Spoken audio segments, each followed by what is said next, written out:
The rain pattered against the train window like nervous fingers.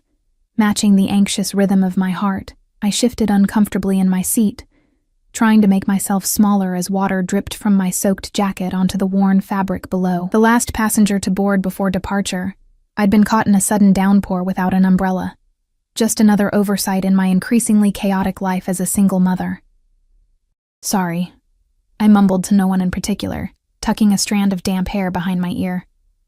The train to Chicago was nearly full, the evening commute drawing the usual crowd of suited professionals heading home to their comfortable suburban lives. Lives I once thought I'd have before Mark disappeared with our savings, leaving me alone with our 3-year-old daughter and a mountain of debt. I glanced at my phone, reading another text from Mrs. Wheeler, the elderly neighbor watching Lily tonight. "She's asking for you again. When will you be home?" My chest tightened. This late-night interview at the Meridian Hotel was my last hope for a decent job, with hours that wouldn't require me to miss my daughter's childhood. I'd spent my last $20 on the train fare. The doors closed with a hydraulic hiss, and I exhaled, grateful to have made it despite the rain. That's when I noticed him. He occupied the aisle seat beside me, though occupied felt like too small a word for his presence. The man commanded the space without effort, his broad shoulders wrapped in a charcoal suit that probably cost more than 6 months of my rent. His profile was sharp, strong jaw dusted with calculated stubble, straight nose, dark eyes focused on the document in his hand. He smelled of something expensive and woodsy, a stark contrast to the wet wool scent of my second-hand coat. I shrank further against the window, acutely aware of every imperfection in my appearance: chipped nail polish, worn shoes, the makeup I'd hastily applied in a gas station bathroom. People like him didn't sit next to people like me, not by choice. The train lurched forward, and I fumbled with my bag, a cheap leather tote that had seen better days. My folder of carefully printed resumes slipped out, scattering across the floor between us. "I'm so sorry," I gasped, mortification burning through me as I bent to retrieve them. His hand, large, with an expensive-looking watch peeking from beneath his cuff, reached down at the same time. Our fingers brushed, and an unexpected current traveled up my arm. "Allow me," he said, his voice deep and smooth like aged whiskey. With efficient movements, he gathered the papers, briefly glancing at the top page before handing them back. "You're applying to the Meridian?" I nodded, unable to find my voice as his dark eyes assessed me, not in the dismissive way I'd grown accustomed to, but with an intensity that seemed to catalog every detail of my face. "As a concierge," I finally managed, accepting the folder. "I have an interview tonight." Something flickered in his expression. Interest, perhaps, or amusement. "The Meridian has high standards." The statement hung between us, neither question nor insult, yet I felt compelled to defend myself. "I speak 3 languages. I worked in hospitality before I had my daughter. Before Mark had convinced me to quit my job, promising to provide for us both. Before he gambled away our future and vanished." The stranger's expression remained unreadable, but I sensed a shift in his attention, a sharpening of focus that made the small hairs on my neck rise. "You have a child?" he asked, his tone casual yet somehow demanding an answer. "A daughter. She's 3. I didn't know why I was sharing this with a stranger, but something about his question made it impossible not to respond. He nodded once, as if confirming something to himself. "Children need stability." "They do," I agreed, thinking of Lily's confusion each time we'd had to move to cheaper apartments, her tears when I'd sold our car, her nightmares asking for a father who would never return. "That's why this job is so important." The train swayed as it picked up speed, forcing me to brace myself against the window. When I looked back, the stranger was watching me with an expression I couldn't quite place. "What's your name?" he asked. I hesitated, my mother's warnings about strangers flickering through my mind, but we were on a public train, surrounded by people. "Emma," I answered. "Emma Reeves." "Emma," he repeated, as if testing how it felt on his tongue. He didn't offer his own name in return. The overhead lights flickered, and for a moment, shadows played across his features, highlighting the controlled power in his jawline, the calculating intelligence in his eyes. Something about him reminded me of a documentary I'd once watched about predators. Beautiful, mesmerizing, and undeniably dangerous. "You seem nervous, Emma," he observed, his accent carrying a faint European inflection I couldn't place. "The interview?" "Partly," I admitted, not wanting to confess that his proximity was equally unnerving. "It's been a while since I've had to sell myself." His lips curved slightly at my phrasing, and heat bloomed in my cheeks as I realized the unintentional double meaning. "Poor choice of words," I mumbled. "On the contrary," he replied, "we all sell ourselves in one way or another. The trick is determining your value." Before I could respond, my phone buzzed again. Another text from Mrs. Wheeler. "Lily won't stop crying. Says she's scared of the thunder." My heart clenched. "I'm sorry, I need to call my daughter. She's afraid of storms." Without waiting for his response, I dialed Mrs. Wheeler's number, turning slightly toward the window. Lily's tearful voice came through immediately. "Mommy, when are you coming home?" "Soon, baby," I promised, keeping my voice steady despite the knot in my throat. "Remember what we talked about? Mommy has an important meeting, and then I'll come right back." "But the sky is angry," she whimpered. "The sky isn't angry, sweetheart. It's just playing drums. Like we do with your pots and pans, remember?" I made a soft drumming sound that coaxed a watery giggle from her. "Can you play drums when you get home?" "It might be late, but we can play tomorrow morning. I promise." I felt rather than saw the stranger's attention on me, absorbing every word of my conversation. "Now be brave for Mrs. Wheeler, okay? Mommy loves you to the moon. And all the way back," she finished, our familiar exchange providing comfort, despite the distance between us. After hanging up, I turned to find the stranger watching me with undisguised interest. Something in his expression had softened, though the intensity remained. "You're good with her," he said. It wasn't a question. "She's all I have," I replied simply. The train announcement interrupted us, stating we were approaching my stop. I began gathering my things, suddenly aware I'd been so distracted I hadn't reviewed my interview notes.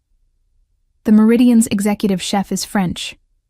He respects those who can pronounce his specialties correctly," the stranger said unexpectedly. "The concierge desk faces east. Mention the morning light as a detail you noticed, and the hotel prides itself on handling guest requests within 4 minutes, not the industry standard 5. I stared at him, confused. "How do you know all that?" Instead of answering, he reached into his jacket and extracted a business card, offering it between 2 fingers. "When is your interview?" 8 o'clock, I answered automatically, accepting the card. Heavy stock, minimalist design, with just a name, Alexei Volkov, and a phone number. "You'll be late," he stated, checking his watch. "The hotel is a 15-minute walk from the station." Panic fluttered in my chest. "I can't be late. I can't lose this opportunity. My driver is waiting. He'll take you." The train began slowing, and passengers stood, creating a barrier between us and the exit. I clutched my folder, alarm bells ringing in my head. Get into a stranger's car? Every cautionary tale and true crime podcast warned against such foolishness. "I couldn't," I started. "You can." He cut me off, standing in one fluid motion. "And you will, unless you prefer to miss this important opportunity." The way he said it made me wonder if he knew something I didn't. As if reading my thoughts, he added, "I have connections at the Meridian." The train stopped, doors opening to release a flood of passengers. Without waiting for my response, he placed his hand lightly against my lower back, guiding me toward the exit. I should have pulled away. I should have insisted on taking a taxi I couldn't afford, or running through the rain I wasn't dressed for. Instead, I let him lead me off the train and into the crowded station. A large man in a dark suit materialized beside us almost immediately. "The car is ready, sir," he said, his eyes briefly scanning me before returning to Alexei with unquestioning obedience. "Take Ms. Reeves to the Meridian," Alexei instructed. "Ensure she arrives dry and on time." "Yes, sir." The man nodded, then extended his arm toward the exit. I hesitated, clutching my folder to my chest like a shield. "I don't understand. Why would you help me?" Alexei's eyes held mine, something possessive flickering in their depths. Let's call it an investment, he said, his voice low enough that only I could hear. I'll be in touch after your interview, Emma Reeves. The way he said my name sent another shiver through me. Part warning, part thrill. I opened my mouth to decline, to thank him but refuse, to follow my instincts screaming that this man was not someone I should be indebted to. Instead, what came out was, "How will you know how it goes?" His smile then, slow, confident, predatory, should have terrified me. And it did. But it also awakened something I'd thought long dead after years of struggle and betrayal: curiosity, interest, desire. "I always know," he replied simply. "Now go. Don't keep them waiting." As the driver led me toward the exit, I glanced back once. Alexei stood perfectly still amid the flowing crowd, watching me leave with an expression of absolute certainty, like a man who had found something he'd been looking for and had no intention of letting it slip away. I didn't realize then that I had just made the most consequential mistake of my life. Not by being late, not by sitting in that particular seat on the train, but by catching the eye of a man who collected beautiful, broken things and kept them forever. The sleek black Bentley cut through the rain like a shark through dark waters. I sat rigid in the back seat, my reflection ghostly in the tinted windows as we glided past the illuminated storefronts of downtown Chicago. The driver, Nikolai, he'd tersely introduced himself, hadn't spoken since helping me into the car, his broad shoulders and vigilant eyes more suited to a bodyguard than a chauffeur. My mind raced with questions about the stranger on the train, Alexei Volkov. The name rolled around my thoughts like a foreign coin. Who was he to command such respect? To have a car like this waiting? To offer help to someone like me? I turned his business card over in my hands. The paper was thick, expensive, with a subtle watermark visible when tilted toward the light. Just a name and number, no title, no company. Men who needed neither introduction nor explanation. "We're approaching the Meridian, Ms. Reeves," Nikolai announced, his accent similar to Alexei's, but heavier, rougher around the edges. The hotel rose before us, a gleaming tower of glass and stone, its entrance flanked by uniformed doormen, beneath a sweeping canopy. My stomach tightened. Places like this had once been familiar territory, before Lily, before Mark, before my life collapsed into a struggle for survival. Now it felt like entering a foreign country without proper documentation. "Mr. Volkov has arranged for you to be met," Nikolai said as we pulled to a stop. "Arranged?" I echoed, alarm prickling along my spine. "What do you mean?" Instead of answering, Nikolai exited the car and opened my door, shielding me from the rain with an umbrella as a woman in a tailored suit approached from the hotel entrance. "Ms. Reeves?" she inquired, her smile professional but her eyes curious, assessing me in a way that made me acutely conscious of my rain-dampened appearance. "I'm Vanessa Chen, HR Director. We've been expecting you." I swallowed hard, extending my hand. "Thank you for the opportunity to interview." "I hope I'm not late. Not at all. In fact, you're precisely on time." She glanced briefly at the Bentley before guiding me inside. "I understand you're acquainted with Mr. Volkov." It wasn't a question, but I felt compelled to correct her. "We just met. On the train. He offered his driver when he learned I had an interview here." Something flashed across her face. Surprise, perhaps, or disbelief. "Mr. Volkov offered you his personal driver." "Yes," I confirmed, uncertain why this seemed so significant. "Is that unusual?" Vanessa's laugh was brief and without humor. "In the 5 years he's owned the Meridian, I've never known him to offer anyone his driver." She paused as we stepped into an elevator reserved for staff. "Or to personally call about a job candidate." My heart skipped. "He called you? About me? 20 minutes ago." She studied me with renewed interest. "He suggested we consider you for a different position than the one you applied for. Something more substantial." The elevator doors closed, and I felt a peculiar sense of doors closing in my life as well. Options narrowing, paths disappearing. "I applied for the concierge position." "Yes, and your resume is impressive for that role, but Mr. Volkov thought you might be better suited as his personal assistant at the hotel."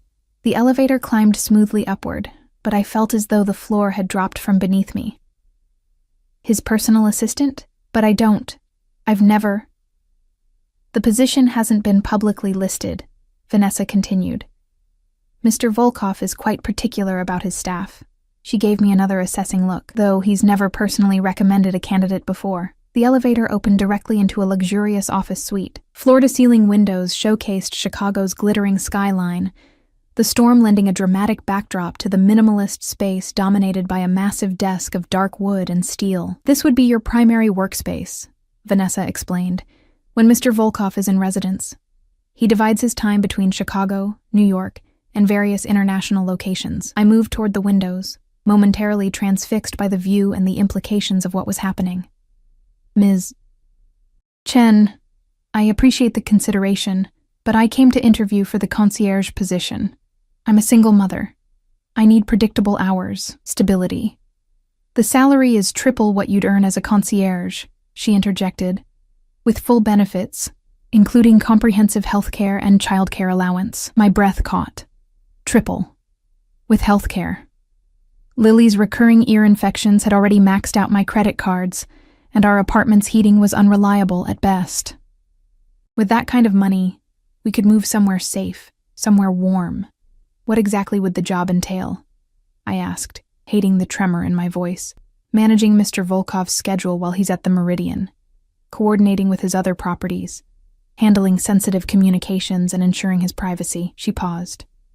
The hours can be demanding, but you'd have resources for childcare. Your daughter would want for nothing. The mention of Lily sent a chill through me. How do you know about my daughter? Mr. Volkov mentioned you have a 3-year-old. Vanessa's tone remained pleasant, but her eyes had hardened slightly. He's very thorough. But I'd only told him about Lily on the train, less than an hour ago. The idea that he'd not only called ahead but shared details about my personal life made me deeply uneasy. Yet beneath the unease was a whisper of something else, a dangerous curiosity about a man who could rearrange the pieces of my broken life with a single phone call. Why me? I asked finally. You must have more qualified candidates. Vanessa smiled thinly. Mr. Volkov makes decisions based on instinct, and his instincts are rarely wrong. The position is yours if you want it. She glanced at her watch. He'll be here in 30 minutes if you'd like to discuss it with him directly. My pulse jumped. He's coming here? Tonight? This is his hotel, she replied simply. Would you like some time to consider the offer? I nodded, not trusting myself to speak. Vanessa led me to a smaller adjoining office where I could gather my thoughts, and left me with a tablet containing details of the position and benefits package. Alone, I sank into a leather chair that probably cost more than everything I owned. My fingers trembled as I scrolled through the information. The salary made me dizzy, more money than I'd ever earned, enough to transform Lily's life and mine. But between the lines of the job description, I sensed expectations beyond professional obligation. I pulled out my phone and stared at Mrs. Wheeler's last text. Lily finally asleep. Don't worry. Take your time. My throat tightened. What kind of mother would I be to refuse this opportunity? And what kind would I be to accept a position from a man who made every instinct scream both danger and desire? The office door opened without a knock, and Alexei Volkov stepped inside.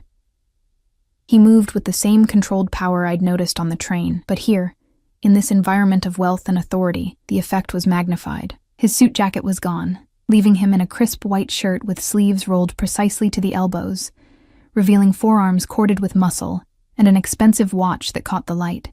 Behind him, 2 men waited in the outer office, Nikolai and another equally imposing figure. Emma, he said, my name again sounding like something valuable on his tongue. I trust Ms. Chen has explained the opportunity. I stood, determined to meet him on equal footing despite the turmoil inside me. She did. Though she couldn't explain why you'd offer a position of such trust to someone you met an hour ago on a train. He approached, close enough that I caught that same woodsy scent, undercut now with something warmer, like amber. You needed a job. I need someone with your particular qualities. You know nothing about my qualities. His eyes, dark as espresso, I now realized, traveled over my face. I know more than you think, Emma Reeves. Born in Michigan.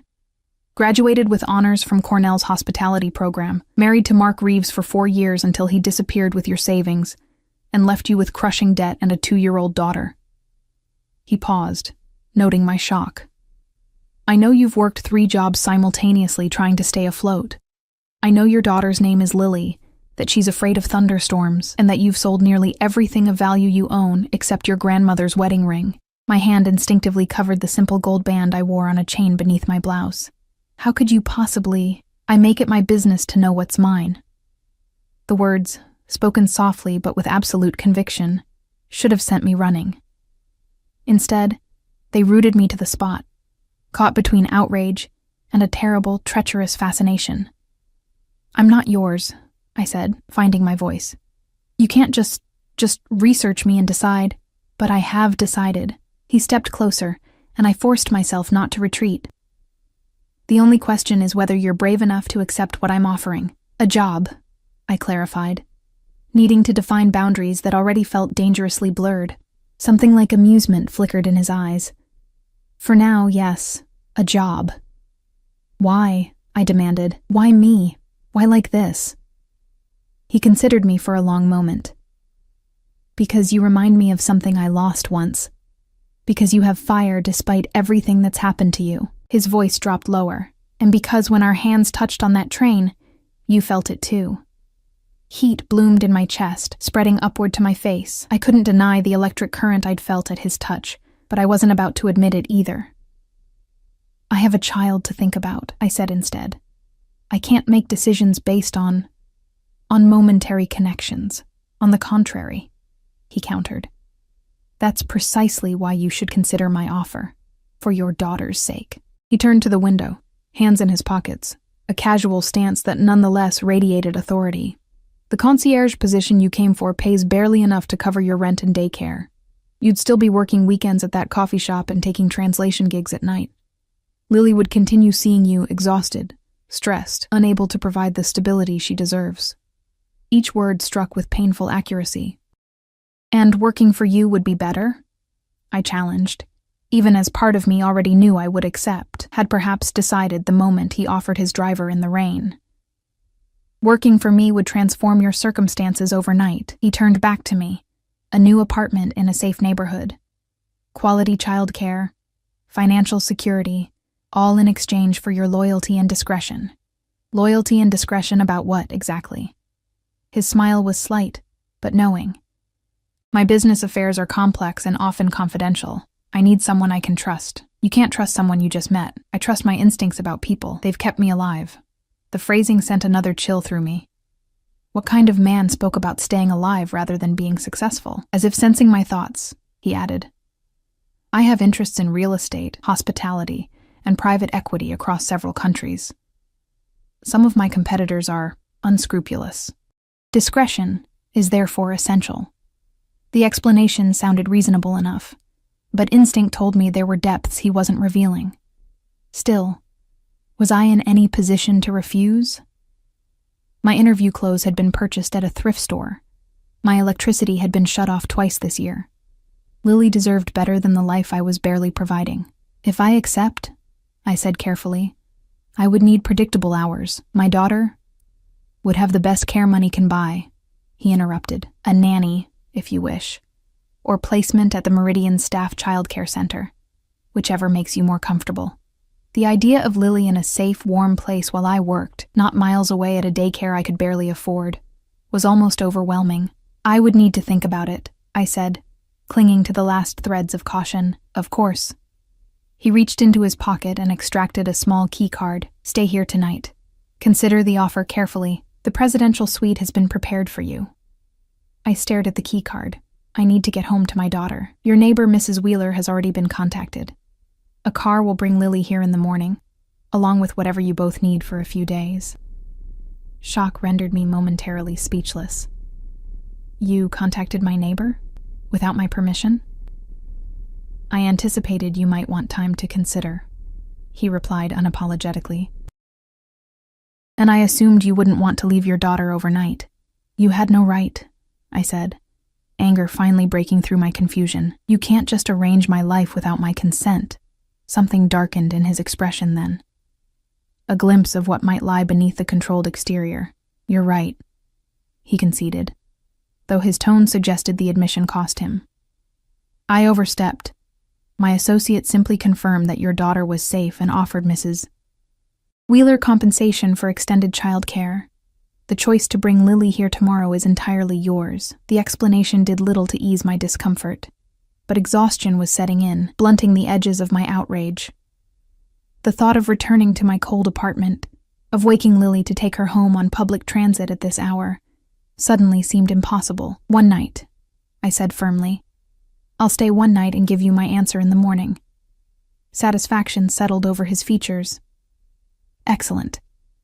Nikolai will show you to the suite."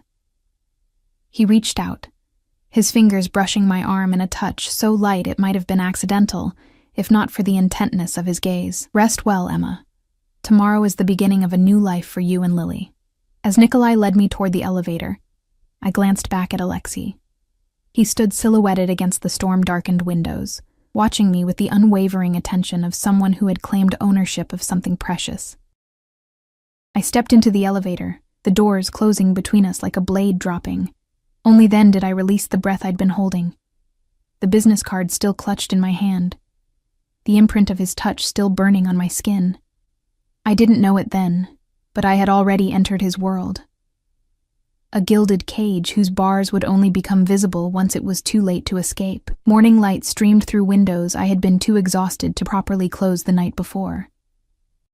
For a disorienting moment, I couldn't remember where I was. The sheets were too soft, the silence too complete, the space around me too vast to be my cramped apartment. Then reality came rushing back.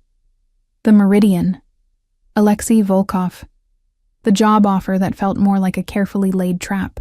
I sat up in the enormous king-sized bed, taking in the presidential suite that had been mine for the night. Cream-colored walls, original artwork, furniture that whispered old money rather than shouting new wealth. The storm had passed, leaving Chicago gleaming beneath a clear blue sky, visible through floor-to-ceiling windows. My phone showed 3 missed calls from Mrs. Wheeler and a text from an unknown number. "Car waiting when you're ready." A knock at the door made me jump. I pulled on the hotel robe hanging in the bathroom and cautiously opened the door to find a young woman with a service cart. "Good morning, Ms. Reeves. Mr. Volkov thought you might appreciate breakfast." She wheeled the cart in with practiced efficiency, setting up a small feast by the window. Fresh fruit, pastries, a silver pot of coffee that filled the room with a rich aroma. "Thank you," I managed, self-consciousness washing over me. How many people knew I had spent the night here? What assumptions were being made? Mr. Volkov also had this delivered. She handed me a glossy shopping bag bearing the name of an expensive boutique located in the hotel's lobby. "He thought you might need a change of clothes." After she left, I peered into the bag with trepidation. Inside was a simple but elegant navy blue dress, exactly my size, along with matching shoes and a cashmere cardigan. The sight of them, the presumption behind them, made my skin prickle with both indignation and something dangerously close to pleasure. When was the last time anyone had considered my needs this way? I called Mrs. Wheeler while picking at a croissant that tasted better than anything I'd allowed myself in years. "Oh, thank heavens," she answered. "I've been worried sick. That man who called last night, I'm so sorry," I cut in. "It was a last-minute arrangement. What exactly did he say to you?" "Just that you'd been offered a job opportunity that required you to stay overnight, and that I would be compensated for watching Lily." Her voice lowered conspiratorially. "Emma, he sent a courier with an envelope containing $500, in cash." My coffee cup froze halfway to my lips. 500. Mrs. Wheeler, that's ridiculous. I can't let you accept that. The courier said it was non-negotiable. "And frankly, dear, after what you've been through, I'm just happy someone seems to be looking out for you." She paused. "Though I did think it strange when another man came by this morning to pick up some of Lily's things." Ice formed in my veins. "Someone came to my apartment? Who? When?" "About an hour ago. Very polite. Said his name was Anton. Showed me some kind of identification. Said you'd requested clothes and toys for Lily because you were extending your stay." Her voice grew uncertain. "Did I do something wrong?" He had a key, Emma. A key. To my apartment. My hands trembled as I set down the coffee cup. No, you didn't do anything wrong. Is Lily okay? She's fine. Excited about seeing you. The man said a car would come for us around 10. After assuring Mrs. Wheeler I would call back soon, I ended the call and stood at the window, heart pounding. Alexei had sent someone to my apartment, someone with a key. Had accessed my home, my private space, my daughter's things. The violation sent anger surging through me, cutting through the haze of luxury and temptation that had clouded my judgment. I showered quickly, determined to confront him. The dress fit perfectly, another unsettling reminder of how much he already knew about me. As I slipped on the shoes, my phone chimed with another text from the unknown number. Suite 4200, when you're ready to talk. The executive floor of the Meridian exuded understated power. I was met by the same two men I'd seen the previous night, Nikolai and another whom I now assumed was Anton. Their faces remained impassive as Nikolai opened the door to a spacious office, where Alexei sat behind a desk, his attention focused on a laptop screen. You had someone enter my apartment, I said without preamble, my voice steadier than I felt. You had someone handle my daughter's things, without my permission. Alexei looked up, his expression unreadable. Good morning, Emma. He closed the laptop and stood, coming around the desk. Today he wore a gray suit that accentuated the breadth of his shoulders, the dark intensity of his eyes. The dress suits you. Did you hear what I said? I demanded, refusing to be distracted by his appearance or the compliment. You invaded my privacy. You sent a stranger to my home. Anton is my head of security, not a stranger. And yes, I had him collect what your daughter might need. He gestured toward a sitting area where I noticed a small pink backpack, Lily's backpack, alongside a stuffed elephant she never slept without. I assumed you'd prefer she have familiar things around her. That's not the point, I said, though the sight of Lily's beloved toy momentarily weakened my resolve. You can't just take over my life like this. I'm merely facilitating your transition, he replied, as if it were the most reasonable thing in the world.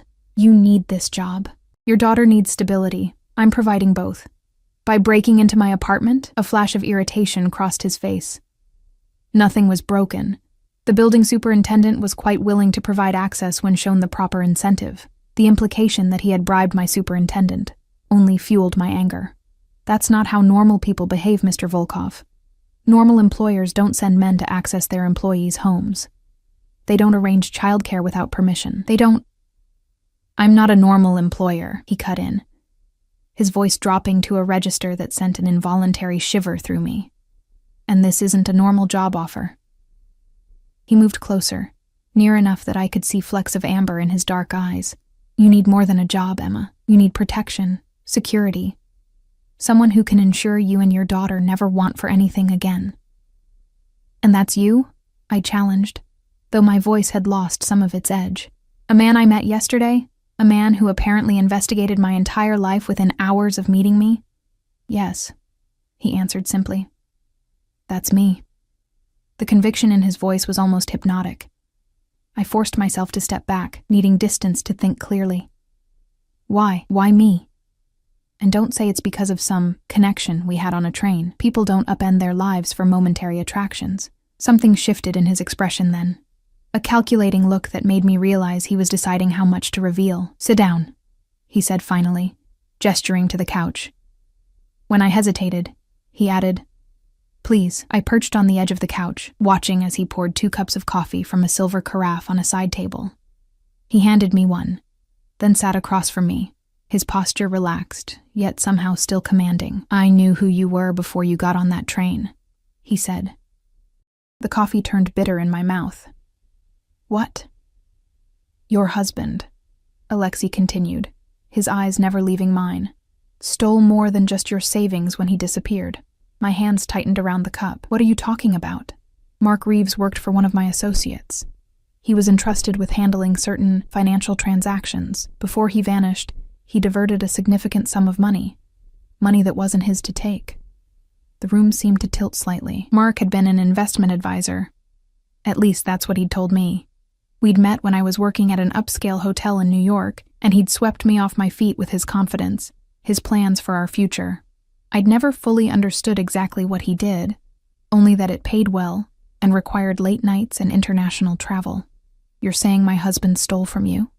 I managed, my voice barely above a whisper.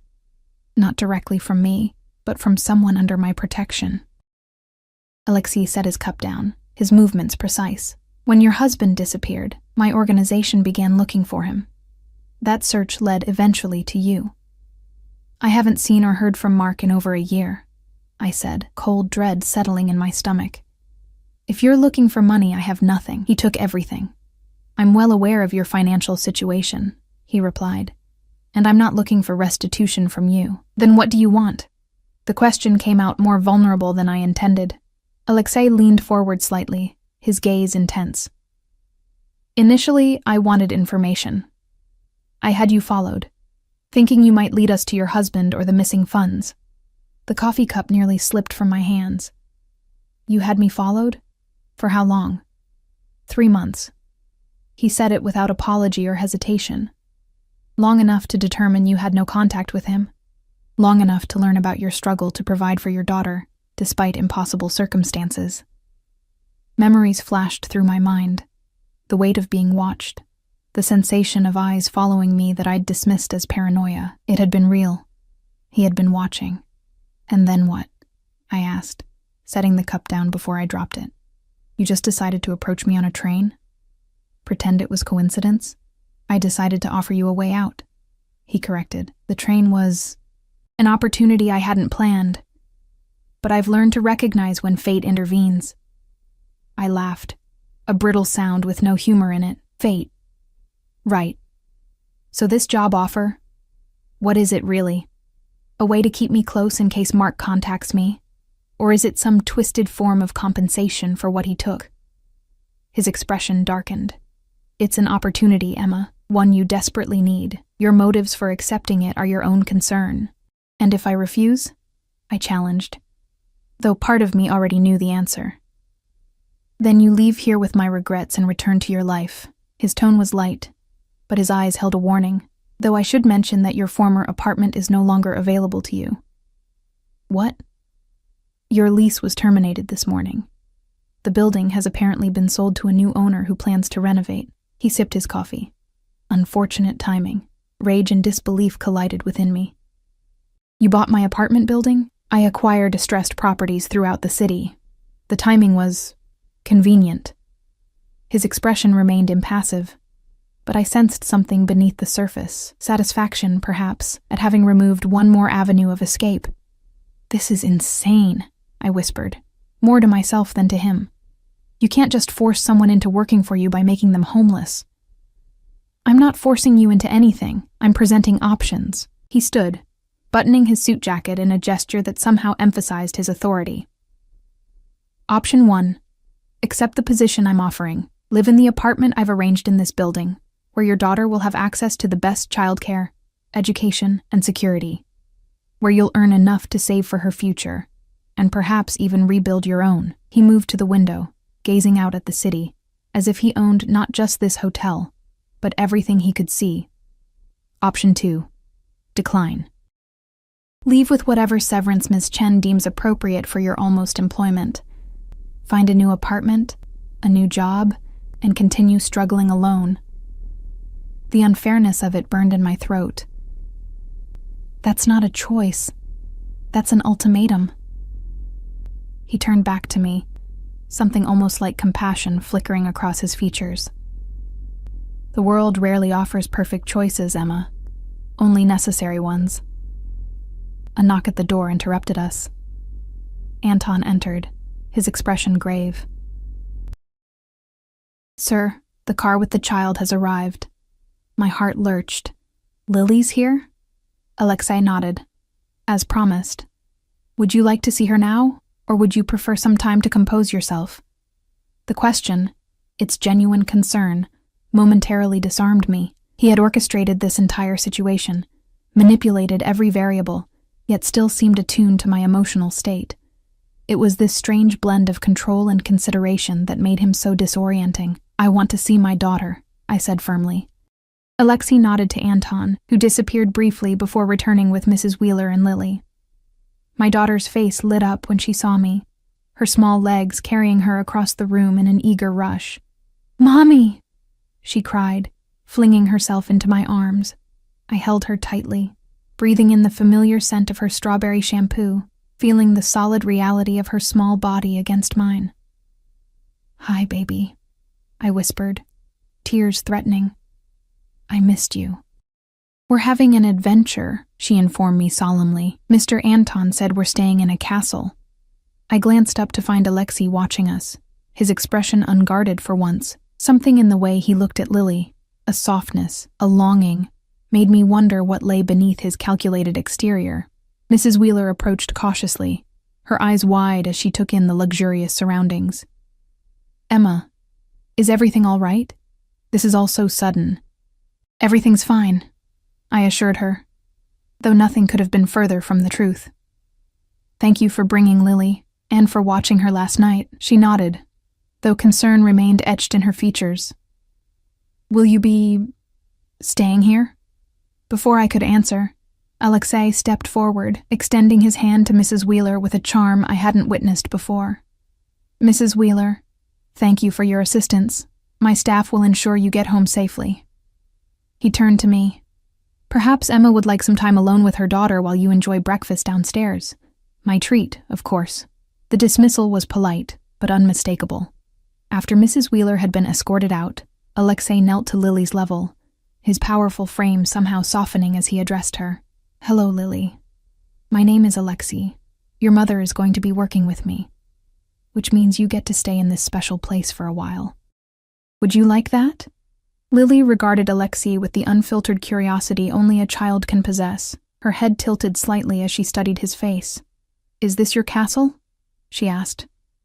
A smile, genuine, unguarded, transformed Alexei's features. "One of them," he answered, as if this were the most natural question in the world.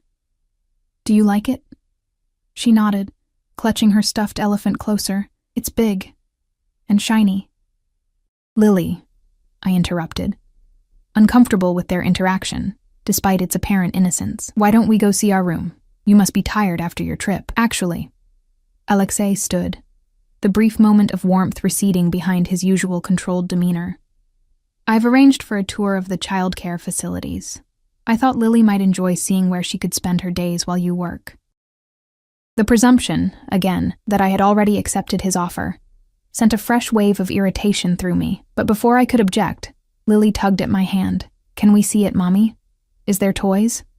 Her eyes, so like mine, wide with excitement. I hesitated, torn between my instinct to protect her from Alexei's influence and my inability to deny her simple pleasures after months of deprivation. "Just a quick look," I conceded. Alexei nodded to Anton, who stepped forward. "Anton will escort you. I have matters to attend to, but we'll continue our discussion over lunch." He checked his watch, a subtle gesture that nonetheless conveyed he was a man whose time was precisely allocated. 1:00 in my private dining room. "I haven't agreed to anything yet," I reminded him, keeping my voice low so Lily wouldn't hear. His eyes met mine, that now familiar intensity making my pulse quicken despite my resolve. "You will," he said simply. With those two words hanging in the air, he departed, leaving me with Anton and my daughter. I watched Alexei's retreating figure, wondering how a man I'd known for less than 24 hours could be so certain of his power over me, and why part of me responded to that certainty with something other than fear.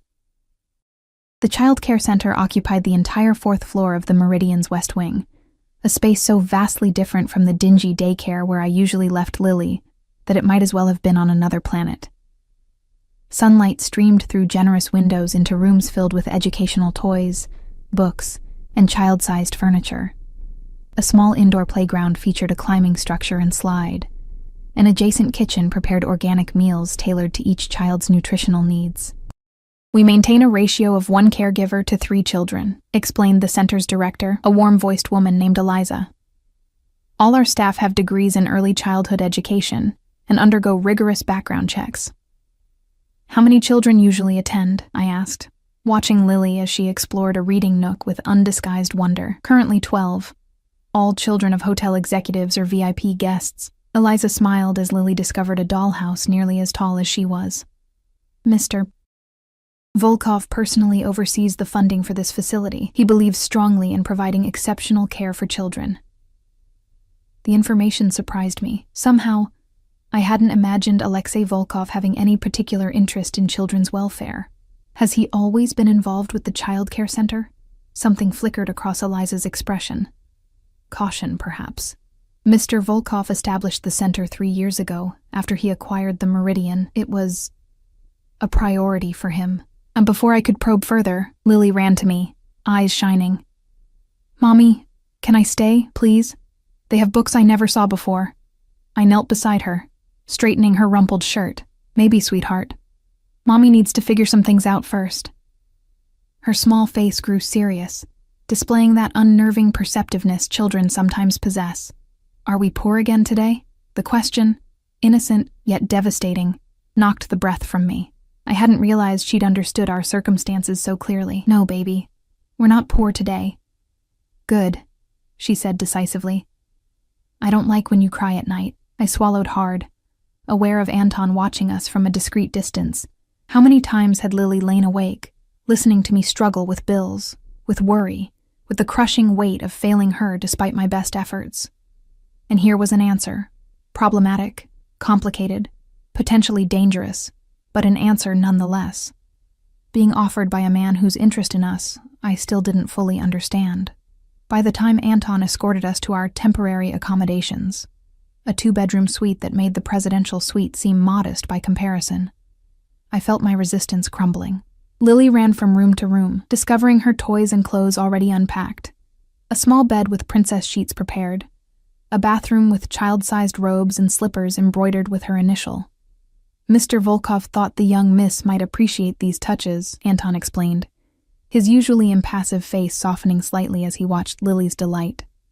I nodded, unable to speak past the tightness in my throat. Every carefully selected detail represented a level of consideration I hadn't experienced since before Mark's betrayal. The fact that it came from a virtual stranger, one with questionable motives and methods, only made it more confusing. After helping Lily change clothes and settle in for a nap, exhausted from the excitement, I found myself standing at the window, staring out at Chicago's skyline. In less than a day, my life had transformed from desperate survival to this rarefied existence, all orchestrated by a man who claimed to know me better than I knew myself. A discreet knock announced Anton. Mr. Volkov is ready to receive you for lunch, he stated, his accent thickening slightly with formality. And if I don't go, I challenged, testing the boundaries of my new reality. Anton's expression didn't change. Then I will inform Mr. Volkov that you have declined his invitation. Though he would consider it unfortunate. The implied threat hung in the air, though I wasn't certain what form Alexei's displeasure might take. Would he rescind his offer, return us to the streets, or simply wait, confident that necessity would eventually drive me to accept his terms? Lily is sleeping, I said. I won't leave her alone. The suite has a monitoring system, Anton replied. I will remain in the living area and alert you immediately if she wakes. Realizing I had run out of excuses, I nodded. Give me a moment to freshen up. In the marble bathroom, I stared at my reflection, the designer dress that fit perfectly, the subtle makeup I'd applied that morning, the woman looking back at me who somehow appeared both familiar and foreign. What was I doing? What choice did I really have? Alexei's private dining room adjoined his office, an intimate space dominated by a table of polished wood and a view of Lake Michigan. He stood when I entered, dismissing the staff with a gesture. You look troubled, he observed, pulling out a chair for me. Did Lily not like the child care center? She loved it, I admitted, taking the seat. She loves everything about this place. It's like a fairy tale to her. He poured wine into a crystal glass, offering it to me. But not to you. Fairy tales usually have monsters, Mr. Volkov. I accepted the glass but didn't drink. Wolves, witches, evil queens. Alexei, he corrected, seating himself across from me. And yes, they do. But they also have protectors, champions. Those who ensure the deserving find their happily ever after. Is that how you see yourself? My champion? I couldn't keep the skepticism from my voice. He studied me for a moment, then leaned forward slightly. What I see, Emma, is a woman who has been betrayed by those meant to protect her, a mother who would sacrifice anything for her child. Someone who deserves more than the hand life has dealt her. His words, their uncomfortable accuracy, penetrated the armor I'd tried to maintain. You followed me for months, I said quietly. You watched me struggle. Why wait until now to approach me? Something darkened in his expression. Initially, you were simply a means to an end, a way to find your husband and what he stole. But the more I learned about you, the more interested I became. Interested, I repeated, the word inadequate for whatever burned in his eyes when he looked at me. I watched you work 3 jobs without complaint. Saw you sell your possessions one by one to keep your daughter fed and clothed. Witnessed your determination to protect her from the reality of your circumstances. He took a sip of his wine, his gaze never leaving mine. Do you know how rare that kind of loyalty is, Emma? That strength? It's not strength, I countered. It's necessity. Any mother would do the same. No, he said with quiet certainty. They wouldn't. I've seen people with far more advantages than you crumble under far less pressure.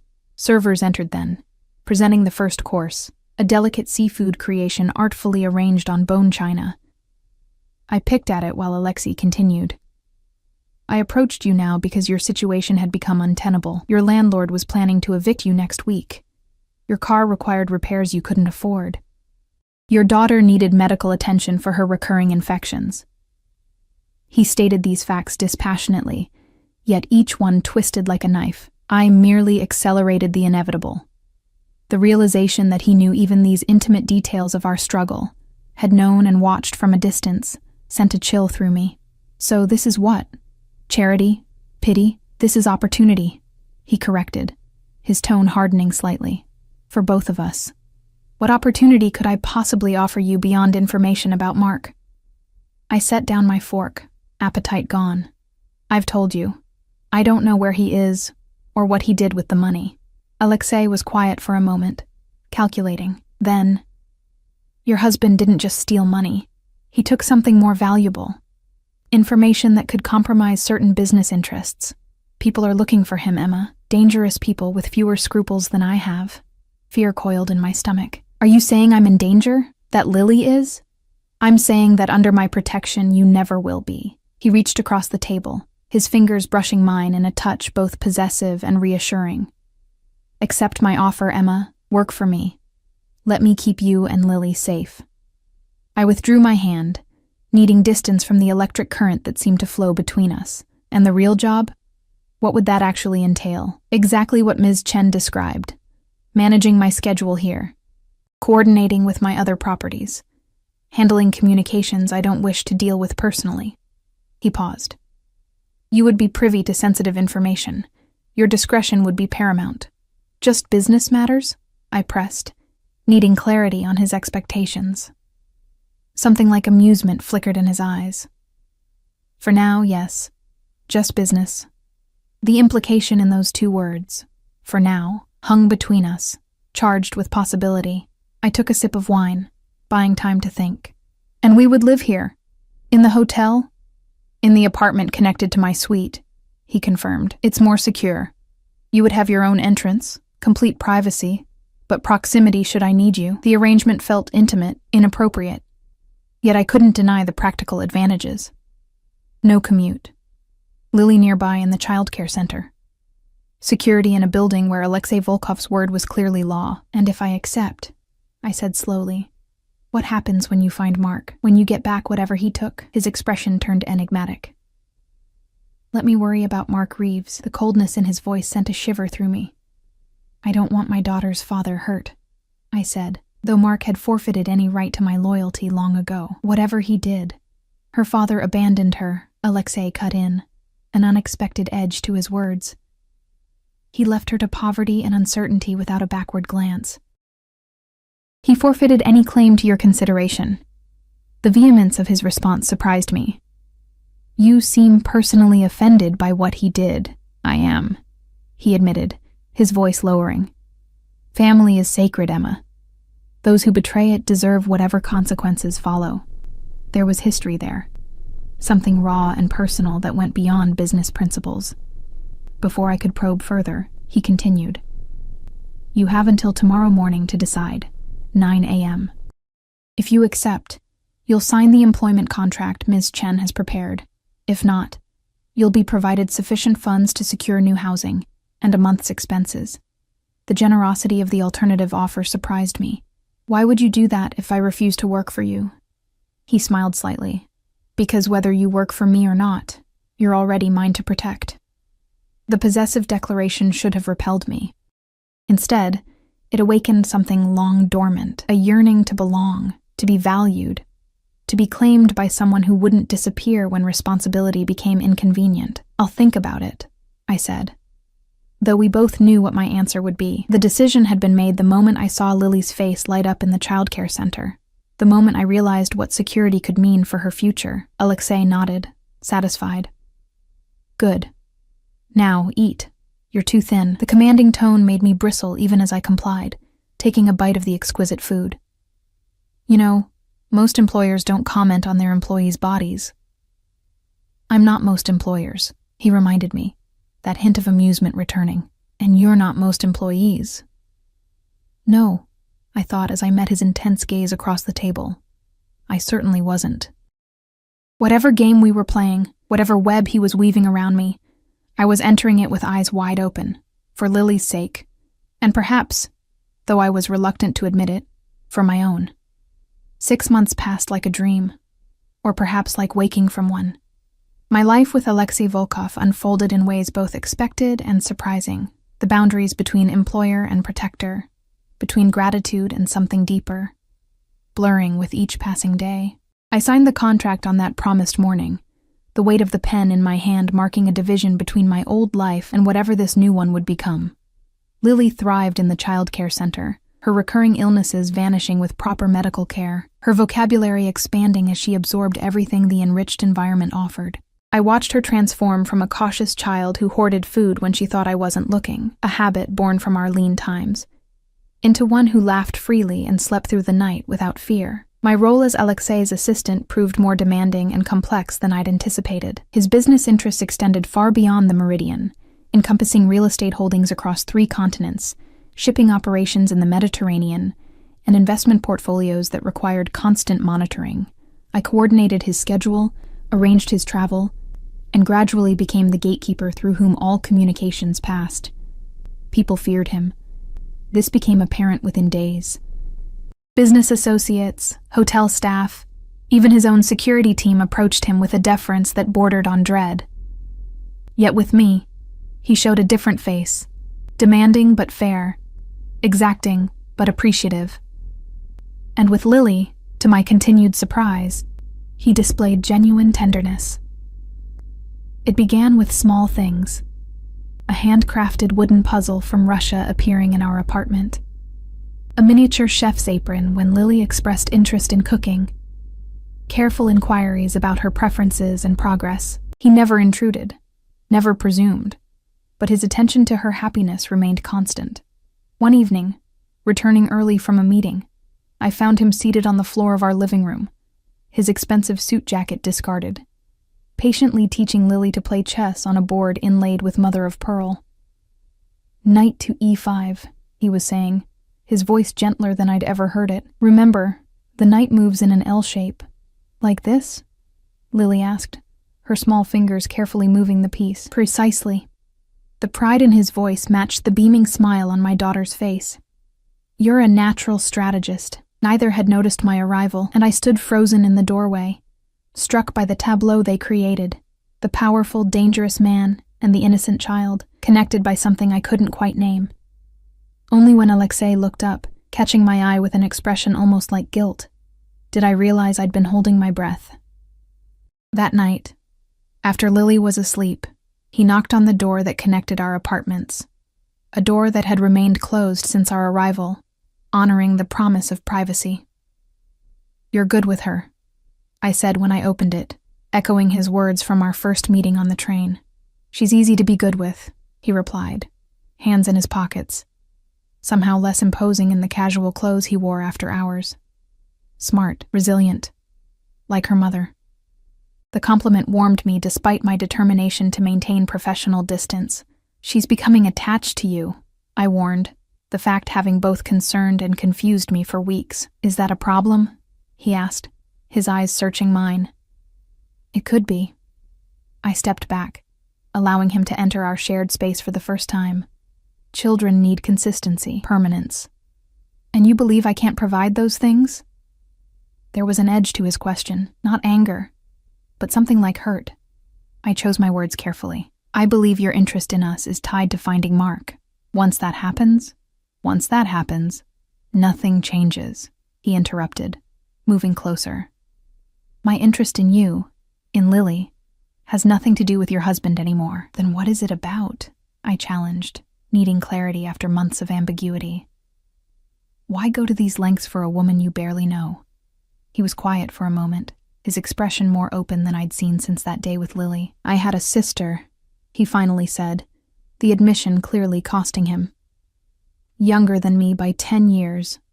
When our parents died, I raised her." The revelation stunned me. In 6 months, he had shared almost nothing personal, nothing of his past beyond what was necessary for business. "What happened to her?" Pain flashed across his features. "She fell in love with the wrong man, someone who promised her everything, then abandoned her when she needed him most."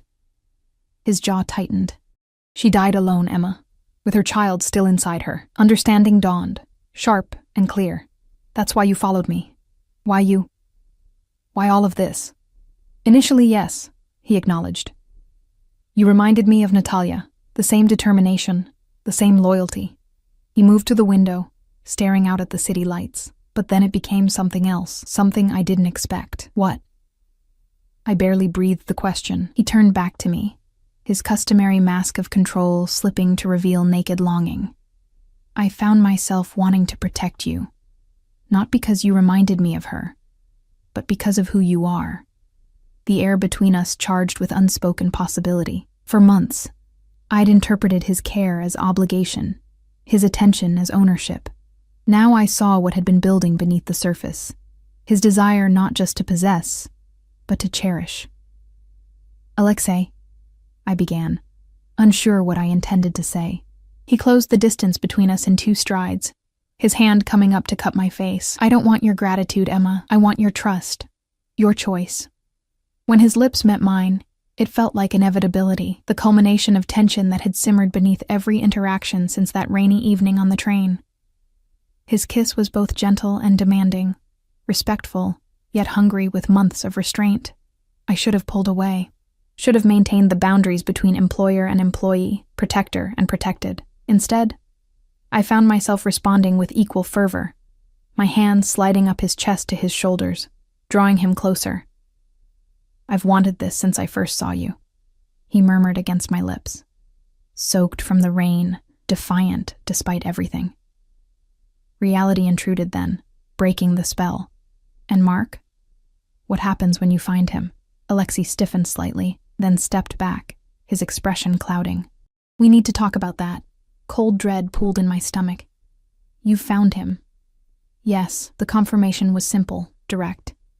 2 weeks ago, in Singapore, I moved to the couch on unsteady legs, trying to process what this meant. "Is he... did you..." "He's alive," Alexei said, joining me but maintaining a careful distance. "Though not particularly well. The people he stole from were less restrained than I might have been." Relief warred with apprehension. "What happens now?" "That depends on you." He reached for my hand, his thumb tracing circles on my palm. "Mark has agreed to return the information and what remains of the money. In exchange, the interested parties have granted him a certain amnesty." Just like that. I couldn't keep the skepticism from my voice. "After everything he took?" Alexei's expression turned grim. "Not just like that. I had to make certain guarantees, pay certain debts." He shrugged, as if the cost was inconsequential. "But it's done. He poses no further threat, to my business interests or to you." The implication was clear. He had intervened, likely at significant personal expense, to resolve the situation. Why would you do that for him, after what he did? Not for him. Alexei's eyes held mine, their intensity unwavering. For you. For Lily. So you could choose your future without his shadow hanging over you. My throat tightened with emotion I couldn't name. What choice are you offering exactly? He took both my hands in his expression more vulnerable than I'd ever seen it. Stay with me, Emma. Not as my employee, not as someone under my protection, but as my partner. My equal. Equal? I repeated, unable to keep the doubt from my voice. You control everything, Alexei. My home, my job, my daughter's well-being. Then let it go, he challenged. All of it. The job, the apartment, the childcare. If it's control you fear, I'll release every hold. His grip on my hands tightened. But don't leave. Don't take Lily away. The naked plea in his voice, from a man who commanded rather than requested, shook me. It's not that simple. It can be, he insisted. I've arranged for funds to be transferred to an account in your name. Enough that you need never work again if you choose not to. A home, in your name alone, wherever you want it. Complete independence. I stared at him, trying to comprehend the magnitude of what he was offering. Why? Why go to these lengths? Because I love you, he said simply, the words falling between us like stones in still water, both of you. And I want you to stay because you choose to, not because you have no choice. 6 months earlier, I would have distrusted such a declaration, seen it as another manipulation.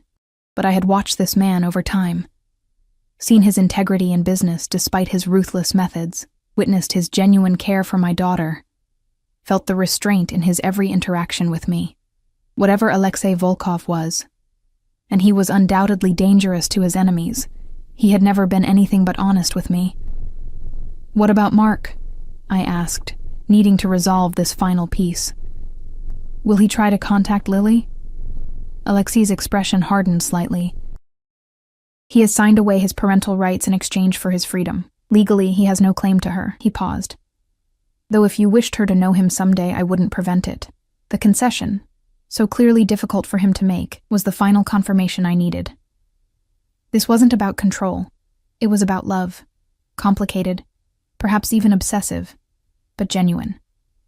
I need time, I said finally. To think. To be sure. He nodded, accepting this boundary as he had accepted all others I'd established. Take whatever time you need. He rose to leave, pausing at the connecting door. But know this, Emma. Whatever you decide, you and Lily will never want for anything again. That is my promise to you both. After he left, I sat alone for hours, weighing the past against the potential future. I thought of Mark, his charm, his lies, his ultimate betrayal, and of Alexei, whose methods frightened me, but whose constancy never had. I thought of Lily, secure and happy for the first time in her young life, and I thought of myself, the woman I'd been on that rain-soaked train, desperate and alone, and the woman I'd become under Alexei's protection, stronger, more confident, no longer afraid. Dawn was breaking when I made my decision. I found him in his office, already working despite the early hour. He looked up when I entered, hope and uncertainty battling in his usually guarded expression. I want 3 things, I said without preamble. He set down his pen. Name them. First, I'll accept the funds, the property, the independence. But I want to continue working, not for you, but with you, as a true partner. He nodded, a smile beginning to form. Done. Second, I want your word that your business, whatever parts of it exist in the shadows, never touches our home, never puts Lily at risk. His expression grew solemn. You have it. I've already begun separating certain interests, placing them at appropriate distances. And third, I continued, moving around his desk until I stood before him. I want you to ask me again, not because you're afraid I'll leave, not because you want to possess me, but because you love me. He stood, his hands finding my waist with careful reverence. Emma Reeves, he said, his voice rough with emotion. Stay with me. Build a life with me. Let me love you and Lily as you both deserve to be loved. I reached up, my fingers tracing the strong line of his jaw. Yes, I answered simply, but not because I need your protection or your provision. Because somewhere between that rainy train ride and this moment, I fell in love with you too. His kiss was different this time, not restrained, not calculated, but abandoned to joy. And as I surrendered to it, I realized that sometimes safety could be found in the most dangerous of places, and sometimes the most complex choices led to the simplest truths. 3 years later, as I watch Alexei teaching our son, a dark-eyed, serious baby with his father's intensity and his mother's smile, to stack blocks on the floor of our home, Lily kneeling beside them offering expert 6-year-old advice, I know I made the right choice. Not the perfect choice, perhaps, but the necessary one. The man who sat beside me on a train that rainy evening has never let me go. And I, with eyes wide open and heart fully engaged, have never wanted